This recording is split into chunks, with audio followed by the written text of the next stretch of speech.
Yes. All right, so IBF Interim bout. Jaron Ennis versus Karen Chukhadzhian.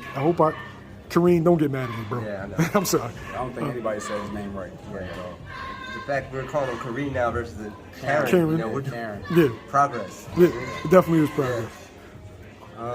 I think it's gonna be a good fight for Boots. I'm hoping durability-wise that Karen can stay in there long enough to where he can get some rounds in. I'm not hopeful, but I think it's gonna be a great show out for him. And then all the implications after that is what I'm really excited for. I think he's a little bit better than people giving him credit for. Because you ain't seeing too much on him on, that's all we got is YouTube, because he never fought overhead. I was like digging deep. He can fight a little bit. He's got a style we're not used to seeing, which sometimes is not a good thing. You know what I mean? Them aqua fighters is hard to look good against. But we're also talking about a kid that can make adjustments to a lot of styles On the fly. It may not be as quick, but I still think he'll break him down under five. Some folks are calling this a cherry pick. Is this one of those situations where because you're not familiar, because he's not on TV here, then automatically you think he's less of a fighter? As far as promotion versus reality. Yeah. He has a version of the IBF. I think he was the IBF International champion. Yeah. So because you don't know that, you just think it's a cherry pick. But when you look at the IBF rankings, it's 1, 2, and 3 vacant. He's number 4. Yeah. And along with that, it's hard to call a cherry pick when Boots has been wanting to fight all the top guys, Stanonius, OGs, Bud, Spence. It's hard to call a cherry pick when nobody wants to give you the opportunity, so you're only taking what you're capable of taking. So, he's just taking, I don't want to call it the bottom of the barrel, but of the top 5, 6 guys in that weight class, he's taking the best that he can for right now. Do you believe a statement will be made? Yes. The statement made every fight that he has. This will be no different than any other one. It's just because it just won't sit well with the fans because it's not a known name. It's like, all right, you keep doing this to these guys, but what about this person? You can only fight who's in front of you. You know what I mean? You can only fight who's in front of you. When he's done what he said, he's progressively fought the higher competition that he's been capable of fighting. So each guy that he's fought has been upper in the ranks in the IBF. It's been closer and closer to getting him in position to be an absolute mandatory for Spence's belt. All right, I'm gonna hit you with I ain't gonna call it a shocking question, but what can Kareem do to win this fight?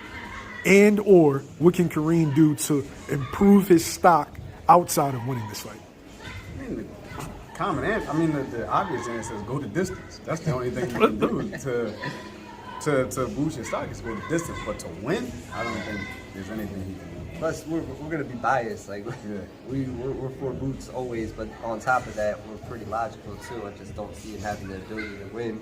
The best thing he could do is what Lipinets did. Lipinets gave Boots a hard fight for 6 rounds, and then after that he goes and he gets an opportunity to fight Omar Figueroa at the last On short notice. on short notice, retired. and then retired him. So it's like we all saw that fight. And we're like, hey, you got to respect Lipinets. So that's his best case scenario. Put himself in a position where he can make Boots work for a little bit, and if he could do that, then nobody has their head down after they lose some Boots. Like it's just a learning experience, I guess you could call it.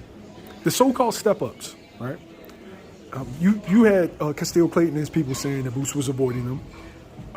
You had Thomas Delorme take Stanionis in a tough fight, 12 rounds. Some people thought that it should have been a draw. And then you had Sergey Lipinets, a former IBF world champion. Only loss was to Mikey Garcia at that time. These were all step-ups. They were knockouts before 6 rounds. Some happened in 1 or 2. In your opinion, what's a step up for Jaron Ennis? I thought Lipinets was a step up. I mean, that is a step up. No, I'm talking about going forward. Now, what's a step up? The step up is a world title shot. Yeah, that is a top guy at this point.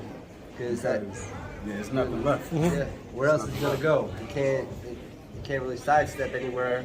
He can only hope for an opportunity that if he does what he's supposed to do, fight for the interim, win it, become a mandatory for Spence, If that doesn't work, then he could try to sidestep the WBO route.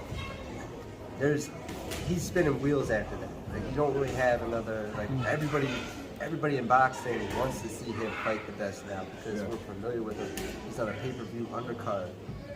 Hey, he's there now. He's on. If this was an undercard, you want. If it was any undercard, this is the one you want to be on. Co-main too. So. This is the coming out party for. I heard about him, but I never saw him. This is that night where it's like, oh, I heard about this kid, and he's a household. I'm not gonna say household name yet. You know, that's a. I know that can be taken a lot of different ways, but people will be really, really pushing for him to get the title shot. Like, I want to see Boots versus A, B, or C. And the exposure, the people that are going to be in that stadium that night are going to be people, like the stars, the superstars are going to be out for that fight because they love to watch Tank play. He's always explosive. And then you get the opportunity to see someone like Boots as the co-main event. And you look at all these pay-per-views, how often you get almost a doubleheader like this right here.